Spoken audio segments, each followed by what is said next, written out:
दोस्तों, क्या हाल चाल। आई रियली होप सब लोग बहुत अच्छे होंगे और मैं भी बहुत अच्छा हूं। और आज की वीडियो में हम पढ़ने वाले एक्सप्रेस जेएस के बारे में। देखिए, पिछले कुछ वीडियो में हम लोगों ने काफी कुछ कवर किया था अबाउट नोड जेएस। हम लोगों ने एक मिनी प्रोजेक्ट भी बनाया था जिसमें हम लोगों ने मल्टीपल फाइल हैंडल की थी with the help of node JS. ठीक है, कोई बड़ी बात नहीं। अब हम पढ़ने वाले एक्सप्रेस जेएस। ठीक भैया, मर्न के अंदर मर्न जो अपना होता है MERN, उसके अंदर मतलब एन मतलब नोड जेएस अपना हो चुका है और ई फॉर एक्सप्रेस जेएस हम लोग आ चुके हैं। ठीक, तो एक्सप्रेस जेएस पढ़ना क्यों? मतलब अगर सुन नहीं पड़ेगी तो कोई दिक्कत है। हम नोड जेएस के हेल्प से भी तो सर्वर वगैरह क्रिएट कर पा रहे थे। तो एक काम करते हैं ना, डायरेक्ट डेटाबेस के अंदर चले जाते हैं, डायरेक्ट हम डेटाबेसेस वगैरह पढ़ते हैं। बट अगर आपने मेरा लास्ट वीडियो देखा तो मैंने उसके अंदर एक बहुत प्यारी चीज बताई थी आप लोगों को कि आप लोग जब जब साहब, क्या भाई साहब, मैं थोड़ा आपको समझाने की कोशिश करता हूं। एक मिनट चेक कर लूं कि रिकॉर्डिंग प्रोग्रेस में है कि नहीं। ठीक है, देखिए भाई साहब, जब जब आप लोग एक काम करते हैं, क्या काम करते हैं भाई साहब, जब जब आप लोग क्रिएट करते हैं कोई भी सर्वर, जब जब आप लोग सर्वर क्रिएट करते हैं तो वहां पे आती है बहुत सारी दिक्कत with the help of node. आप लोगों को अगर कोई HTML फाइल सर्व करनी या आपको कोई टेक्स्ट फाइल सर्व करनी तो उसके लिए आपको काफी लंबी सारी प्रोसेस लिखनी पड़ती थी। और यहीं पे प्रॉब्लम ये थी कि अगर मल्टीपल मल्टीपल रिक्वेस्ट आ रही है उनको कैसे हैंडल करते हैं और उन मल्टीपल रिक्वेस्ट की हेल्प से हम लोग कैसे सर्व कर पाते हैं अपनी मल्टीपल HTML फाइल। मतलब जैसे मेरी रिक्वेस्ट आई कि मुझको मुझको चाहिए वर्तमान कोड एकेडमी स्लैश होम। ठीक है साहब, अगर ये चाहिए तो मुझे इसका पेज चाहिए, इसका index.html चाहिए या home.html चाहिए। अगर मैं पहुंच गया VCA प्रूफ ये कॉन्टैक्ट में पहुंच गया तो मुझे ये वाला पेज चाहिए। और अगर मैं कोई ऐसी यूआरएल पे पहुंच गया जो हमारी पूरी वेबसाइट पे एग्जिस्ट नहीं करती तो मुझे एक 404 का एरर मिलना चाहिए कि आपका URL not found, URL not found. अच्छा भैया, अभी समझ में थोड़ा कम आ रहा है, फिर समझाइए। पिछले वीडियो में अगर आप देख के आए तो बहुत सही सी बात है, उसमें सब कुछ दिक्कतें आ रही थी। ठीक है, दिक्कत आ रही है तो उसको रिजॉल्व कैसे करेंगे? उसको रिजॉल्व करता है आपका एक्सप्रेस जेएस। अच्छा, तो एक्सप्रेस जेएस क्या है भाई साहब? आपका एक फ्रेमवर्क।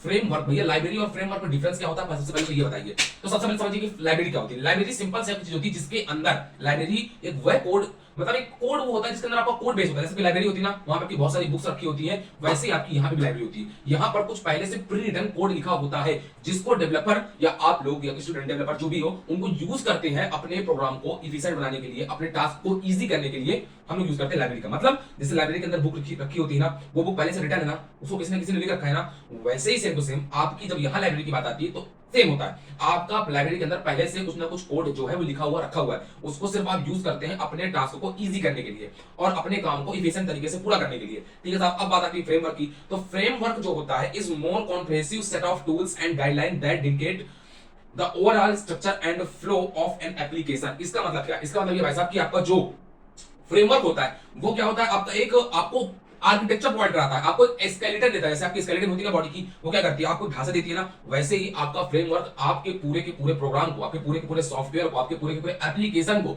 एक पूरी की पूरी क्या करता है, स्ट्रक्चर प्रोवाइड कराता है। और एक स्ट्रक्चर प्रोवाइड करने का मतलब ये बताता है कि आपका फोल्डर स्ट्रक्चर कैसे बनेगा, कैसे आपकी चीजें नेविगेट होंगी, क्या उसमें लिखने, कैसा कोड उसमें लिखने का तरीका है, ताकि इन फ्यूचर में जब कभी दूसरा कोई डेवलपर आके इस कोड को पढ़े तो उसको कोई भी प्रॉब्लम नहीं आए। मतलब भैया, फ्रेमवर्क हम लोगों को कुछ सेट ऑफ टूल्स प्रोवाइड करता है जिससे हमारा डेवलपमेंट इजी हो जाता है। हाँ, लाइब्रेरी से भी तो हमारा डेवलपमेंट इजी होता है। हाँ, बट लाइब्रेरी में पहले से किसी ने कोड लिख रखा है, फ्रेमवर्क के अंदर कोड तो आप ही लिखोगे बट उस टूल्स का यूज करके जिसकी हेल्प से आपका टास्क फिर से इजी हो जाता है। आपके कुछ नोड के अंदर, जैसे मैंने देखा था HTTP के अंदर मल्टीपल रिक्वेस्ट हैंडल करना बहुत टफ है, उसके लिए मल्टीपल स्विच केसेस कंडीशनल्स बनाने पड़ते हैं। बट यहाँ पे वो चीज नहीं है, यहाँ पे हम उसको सॉल्व कर सकते हैं with the help of framework जो कि हमारा भाई साहब एक्सप्रेस जेएस। ठीक है, अब केवल क्या हमारे अंदर नोड के अंदर केवल एक्सप्रेस ही एक ऐसा फ्रेमवर्क है बैकएंड का जिसको हम यूज कर सकते हैं? नहीं, there are tons and tons of framework, but उसमें से हमको यूज कौन सा करना है? एक्सप्रेस स्टार्टिंग में। उसके बाद मैं आपके लिए कोई एक और फ्रेमवर्क भी लेके आऊंगा जिसके अंदर मैं आप लोग को सिखाऊंगा उसको यूज करना। मैंने दो फ्रेमवर्क सोचे हैं इस पूरे ड्यूरेशन में बैकएंड डेवलपमेंट के सिखाने के लिए, बट अभी के लिए जावास्क्रिप्ट से। बाकी जब हम जावा का हमारा जो कोर्स आएगा उसमें तो हम लोग कंप्लीट करेंगे जावा, उसके लिए उसमें हम स्प्रिंग और स्प्रिंग बूट कंप्लीट करेंगे, उसकी बात अलग से। बट जावा स्क्रिप्ट के अंदर हम लोग अभी स्टार्टिंग करने वाले एक्सप्रेस, उसके अंदर हम इनमें से कोई एक और फ्रेमवर्क उठाएंगे जो आपका काफी अच्छा होगा और काफी सारी फंक्शनलिटी उसके अंदर होगी। देखिए, फ्रेमवर्क का, सब फ्रेमवर्क का बेसिक जो कॉन्सेप्ट होता है वो सेम रहता है, उसका कुछ स्ट्रक्चर बदलता है, उसके कुछ जो फाइल हैंडलिंग स्ट्रक्चर होता है वो बदलता है, कुछ चीजें बदलती हैं, बाकी सब कुछ लगभग सेम रहता है। तो पहले हम एक्सप्रेस जेएस सीखेंगे क्योंकि ये इजी टू लर्न होता है। और याद रखिएगा ये आपका काम करता है MVC मॉडल व्यू कंट्रोलर वाले थीम पे। बहुत सारी अलग थीम्स होती है मॉडल व्यू कंट्रोलर वाली थीम। अभी आगे हम नेक्स्ट वीडियो में समझेंगे कि मॉडल व्यू कंट्रोलर क्या होता है, टेम्पलेट्स क्या होती है और भी कुछ समझेंगे एक्सप्रेस जेएस के बारे में थोड़ा थोड़ा। ठीक है, अभी के फिलहाल इसके वीडियो में सिर्फ इतनी बातें, ठीक है। अब हम समझते हैं एक्सप्रेस.js के फीचर्स क्या क्या होते हैं। देखिए सबसे पहले एक्सप्रेस.js का फीचर होता है राउटिंग। राउटिंग आप वहां भी कर पा रहे थे with the help of Node.js, यहां पे भी कर पाएंगे, लेकिन यहां पे आपको कुछ एक्स्ट्रा फंक्शनलिटीज मिल जाती है जिसकी हेल्प से आपका टास्क थोड़ा इजी हो जाता है। दूसरा मिडलवेयर, इसके बारे में समझेंगे कि मिडलवेयर वगैरह क्या होती है, तब समझेंगे कि मिडलवेयर कैसे आपके बैकएंड डेवलपमेंट की जर्नी को, आपके फाइल सर्विंग सिस्टम्स को, आपके रिक्वेस्ट और रिस्पांस को कैसे इजीली हैंडल करता है। और मिडलवेयर एक्चुअली होता क्या है सब समझेंगे। उसका होता है टेम्पलेट इंजन। देखिए टेम्पलेट इंजन क्या होता है, टेम्पलेट इंजन ज्यादा कुछ मत समझिए, नेक्स्ट वीडियो में समझेंगे टेम्पलेट इंजन के बारे में। और टेम्पलेट इंजन बहुत सारे होते हैं, जैसे हम लोग बेसिकली इस कोर्स में तो पढ़ने वाले हैं, हमारा टेम्पलेट इंजन होने वाला है, कौन सा होने वाला भाई साहब, हमारा टेम्पलेट इंजन होने वाला है ईएस, इसको हम लोग बोलते हैं एम्बेडेड जावास्क्रिप्ट। एम्बेडेड जावास्क्रिप्ट हमारी जो है वो हम पढ़ने वाले हैं, उसका हम टेम्पलेट इंजन यूज करने वाले हैं। बट टेम्पलेट इंजन होता क्या है, टेम्पलेट इंजन आपका बेसिकली वो होता है, जैसे देखिए आप लोग कैनवा कितने लोग यूज किए, कैनवा की वेबसाइट, या जब आप लोग कई बार आप लोग पीपीटी बनाते हैं, कई सारी आप डॉक्यूमेंट्री बनाते हैं, तो आप क्या करते हैं, आप एक टेम्पलेट डाउनलोड कर लेते हैं। लोग बोलते हैं ना भाई साहब ये टेम्पलेट है, इस टेम्पलेट में आप अपनी अपनी एडिट कर लो। या और अच्छा एग्जांपल, बहुत सारे लोग होते हैं जो रिज्यूमे बिल्ड करते हैं, आप में बहुत सारे लोगों ने तक रिज्यूमे अपना बिल्ड किया होगा, तो वो लोग क्या करते हैं, कोई टेम्पलेट डाउनलोड करते हैं, उस टेम्पलेट में अपना नाम वाम एडिट कर देते हैं बस। मतलब टेम्पलेट मतलब आपका एक आर्किटेक्चर जो पहले से बना हुआ है, बस उसमें इंफॉर्मेशन आप अपने हिसाब से चेंज कर पा रहे हो। अच्छा मतलब भैया थोड़ा समझ में आ रहा है कि टेम्पलेट कोई ऐसी चीज है जिसमें पहले से सब कुछ लिखा हुआ है कि नेम वेम सब लिखा हुआ है, नेम एज क्या होगी, समरी क्या होगी, अबाउट क्या होगा, सब कुछ लिखा हुआ है। हाँ बस उसके अंदर जाकर हमको अपनी चीजें चेंज करनी होती है। कोई तो टेम्पलेट होता है, रिज्यूमे टेम्पलेट वगैरह, कैनवा के अंदर थंबनेल टेम्पलेट, जितनी चीजें होती है सब कुछ टेम्पलेट फॉर्म में होता है। मतलब बेसिक आर्किटेक्चर बना हुआ है, आपको उसमें अपने हिसाब से चेंज करना है। मतलब ये डायनेमिक होते हैं। डायनेमिक मतलब कैसा, टेम्पलेट डायनेमिक होते हैं। अच्छा कैसे, क्योंकि आप उसके अंदर अपने हिसाब से अपनी कस्टम इंफॉर्मेशन डाल पा रहे हो। अब आपको पूरा का पूरा डिजाइन करने की जरूरत नहीं है, आर्किटेक्चर आपको पूरा का पूरा रिज्यूमे डिजाइन करने की जरूरत नहीं है। आप सिंपली यूज कर सकते हैं, किसकी हेल्प से, आप सिंपल तरीके से यूज कर सकते हैं टेम्पलेट इंजन का, जिसकी हेल्प से आप बहुत सारी मल्टीपल एचटीएमएल जो फाइल होती है ना, जब उसको हम सर्व करेंगे, सर्व करना सीखेंगे, तो हम टेम्पलेट इंजन की हेल्प से उसको सर्व करेंगे ताकि उसका जो इन्फॉर्मेशन हो वो डायनेमिकली चेंज होती रहे। ये सब आगे चीजों में समझेंगे, ठीक है। उसके बाद होता है static file serving. Static file serving का मतलब, सर्विंग का मतलब आपका जो सीएसएस फाइल होती है, जावास्क्रिप्ट फाइल होती है, ये सारी फाइल्स आप कैसे सर्व कर सकते हो। और भी जो फाइल्स होती हैं आपकी इमेज फाइल हो गई वगैरह, ये सारी हम फाइल्स सर्व करना बहुत ही इजी तरीके से कर सकते हैं विद द हेल्प ऑफ एक्सप्रेस.js। One more thing, error handling. बहुत सारे टाइम्स क्या होता है, आप लोग जब प्रोग्राम्स लिखते हो तो आपको सर्वर में बहुत सारे एरर्स देखने को मिलती है, उनको हम कैसे रिजॉल्व कर सकते हैं विद द हेल्प ऑफ एक्सप्रेस.js। कैसे हम एरर हैंडल कर सकते हैं बहुत ही इजी तरीके से, वो सब हम समझने वाले हैं इस पूरे कोर्स में। टेम्पलेट इंजन की बात हम नेक्स्ट वीडियो में करेंगे। अब आज का वीडियो इज ऑल अबाउट पहला कोड हम लिखेंगे, पहला अपना सर्वर क्रिएट करेंगे विद द हेल्प ऑफ एक्सप्रेस.js। तो करना कुछ नहीं है, मैं VS कोड में पहुंच चुका हूं और आप लोग भी VS कोड ओपन कर लीजिएगा, ठीक है भाई साहब। VS कोड ओपन करने के बाद सबसे पहले इसके अंदर मुझे बनानी है एक नई फाइल। तो फाइल क्रिएट करना इज वेरी वेरी इजी। मुझे कर लेना है index.js। index.js मैंने फाइल क्रिएट कर दी और ये फाइल आपकी यहाँ पे क्रिएट हो चुकी है। अब मेरा नेक्स्ट टारगेट भाई साहब ये फाइल क्रिएट होने के बाद कि सबसे पहले मुझे बनाना पड़ेगा अपने नोड पैकेज मैनेजर यानी npm को इनिशियलाइज करना पड़ेगा, जिसे हम लोग बोलते हैं कि हम एक नोड फाइल बना रहे हैं। यहाँ पे एम्प्टी नोड फाइल है, हम यहाँ पे एक नोड फाइल बना रहे हैं। अब npm के ऊपर मैं प्रीवियस वीडियो बना चुका हूं, तो वहां पे आपको समझा चुका हूं, तो यहाँ पे इसके बारे में बात नहीं करेंगे। सबसे पहले आपको टर्मिनल ओपन करना है, ठीक है। टर्मिनल ओपन जाओ और टर्मिनल में आपको पता है कि गिट बैश मेरा फेवरेट है, ठीक है। तो गिट बैश ओपन हो जाओ और गिट बैश ओपन हो रहा है, ओपन हो चुका है। तो सबसे पहले मुझे npm इनिट करनी है, तो मैं बोलूंगा npm init, मतलब हमारा नोड पैकेज मैनेजर इनिशियलाइज हो जाओ, ठीक है। वेरी गुड, इनिशियलाइज होना स्टार्ट हो चुका है। अब हमसे पूछ रहा है पैकेज नेम एक्सप्रेस, मैं बोल देता हूं basic express version 1. Description this is first express app, ठीक है।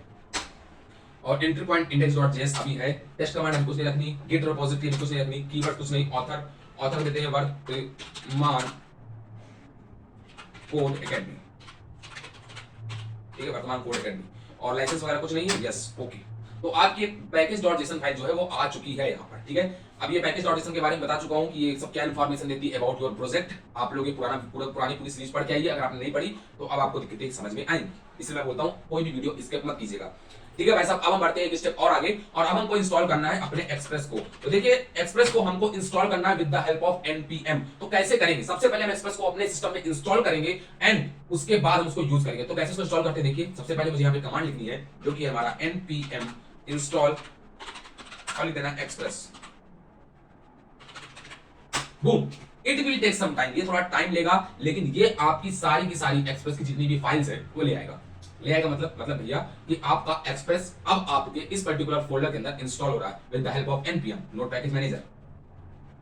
अब देखिए जैसे आप इसको इंस्टॉल करेंगे, आपका इंस्टॉल हो चुका है। इसको let me clear all this stuff, okay, अब अगर देखेंगे यहाँ पे आप, तो देखिए आपके पास यहाँ पे आ चुकी है नोड मॉड्यूल। ये नोड मॉड्यूल क्या है भाई साहब? मॉड्यूल का मतलब क्या होता है?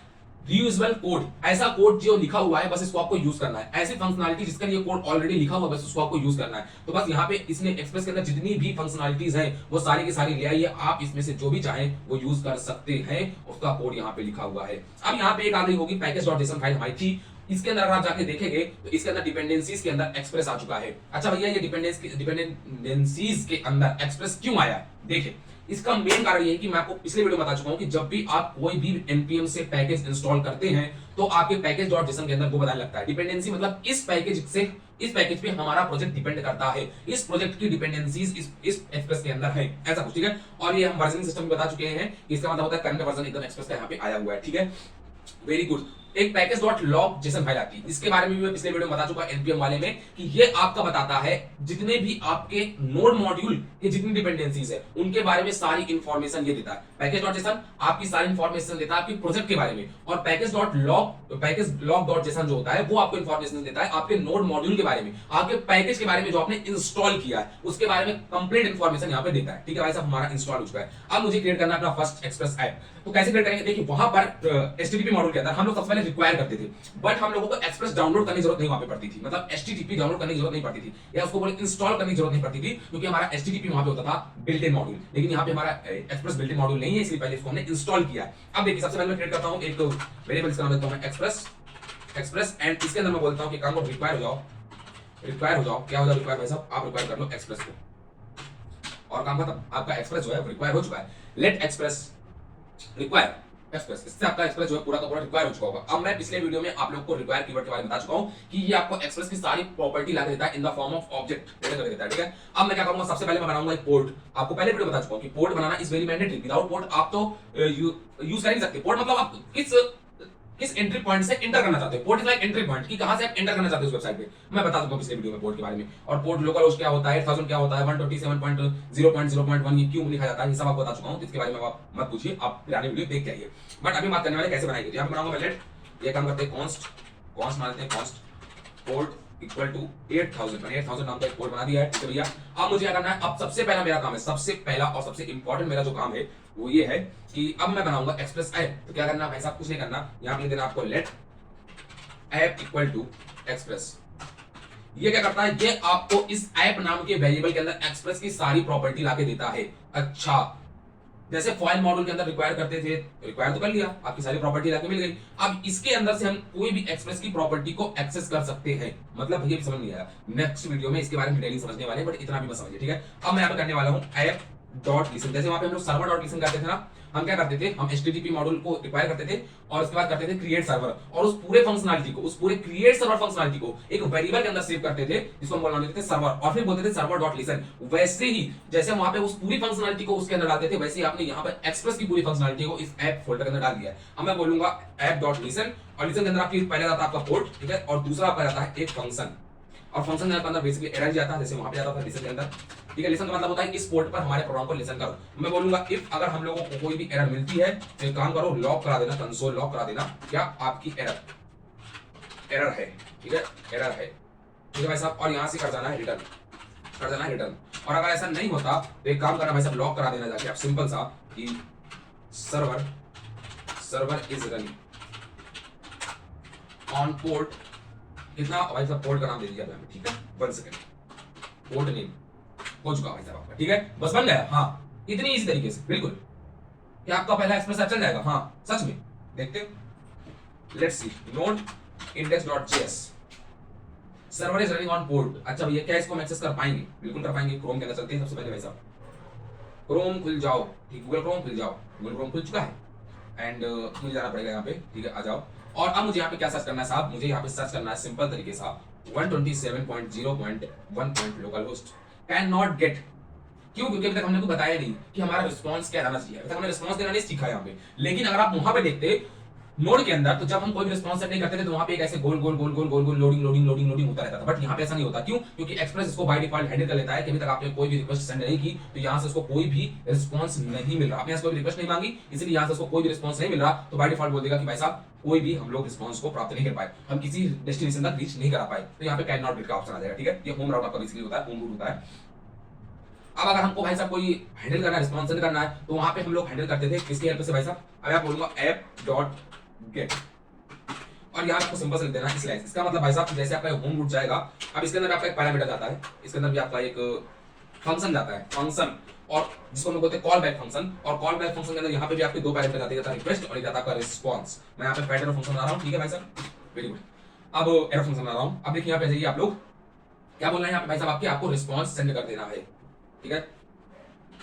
यहाँ पे आपको response dot right, response dot and कुछ नहीं लिखना, सीधा आपको लिखना रिस्पॉन्स डॉट सेंड, और यहाँ पे आपको लिख देना जो भी आपको मैसेज टाइप करना है। इसमें देता हूँ हेलो, ठीक। अब मैं सर्वर को वापस से स्टार्ट करता हूँ, तो स्टार्ट कर देते हैं, 1 second. Node index.js and run हो चुका है, और अगर इसको स्टार्ट करेंगे हेलो आ चुका है। मतलब ये तो भैया बहुत ज्यादा इजी। हाँ, अब अगर मैं यहाँ से कोई एक h1 फाइल भेज दूं, मतलब यहाँ से अगर मैं कोई HTML फाइल भेज दूं, HTML फाइल, तो क्या होगा? देखिए यहाँ पे मैं बोलता हूँ, इसमें बोलता हूँ h1, ठीक है, h1 भेज दो और यहाँ पे देना हेलो, क्या पहुंच जाएगा? बिल्कुल पहुंचेगा, बिल्कुल पहुंचेगा। नोड index.js, ये देखिए पहुंच चुका है। अब मैं यहाँ पे करने वाला इंस्पेक्ट, क्यों? क्योंकि आपको दिखाता हूँ कुछ चीज। पहुंचेंगे यहाँ से नेटवर्क के अंदर और इसको वापस करेंगे रिलोड, और इसके अंदर आप जाएंगे, ये देखिए यहाँ पे आपको बता रहा होगा ये कि आपकी यहाँ पर एक आ रही है, किधर गया स्टेटस कोड, बता रहा है आपको कि ठीक है आपका रन हो रहा है यहाँ पे रिक्वेस्ट स्टेटस कोड, मतलब आपका सही तरीके से रन हो रहा है, ठीक है। और ये देखिए यहाँ पे बता रहा है टेक्स्ट कॉमा एचटीएमएल फाइल, मतलब इसने ऑटोमेटिक डिटेक्ट कर लिया यहाँ पे हेडर के अंदर, अपना रिक्वेस्ट हेडर के अंदर, कि आपकी कोई एचटीएमएल टाइप की फाइल आ रही है। जबकि अगर आप यहाँ पे नोड के अंदर होते तो आपको राइट हेडर नाम का एक फोल्डर बनाना पड़ता है, उसमें रिस्पांस कोड देना पड़ता है, सेकंड आपको कंटेंट टाइप बताना पड़ता है, बट यहाँ पे ऐसा कुछ नहीं होता। तो ये आपकी बहुत सारी पावर आपको देता है एक्सप्रेस.js। इस वीडियो में इतना ही अभी हम समझते हैं, नेक्स्ट वीडियो में हम लोग टेम्पलेट वगैरह समझेंगे, और उसके बाद हम लोग मिडलवेयर वगैरह समझेंगे, और हम पहुंच जाएंगे अपने नेक्स्ट प्रोडक्ट की तरफ। हम लोग फिर से एक वीडियो क्रिएट करेंगे विद द हेल्प ऑफ एक्सप्रेस.js। तो अगर आपको वीडियो पसंद आई हो तो प्लीज लाइक कीजिएगा, शेयर कीजिएगा दोस्तों के साथ, और क्या, और भाई साहब तैयार हो जाइए, एक्सप्रेस की बहुत धुआंधार सीरीज होने वाली है, कंप्लीट आप सीख जाओगे पूरी बैकएंड डेवलपमेंट।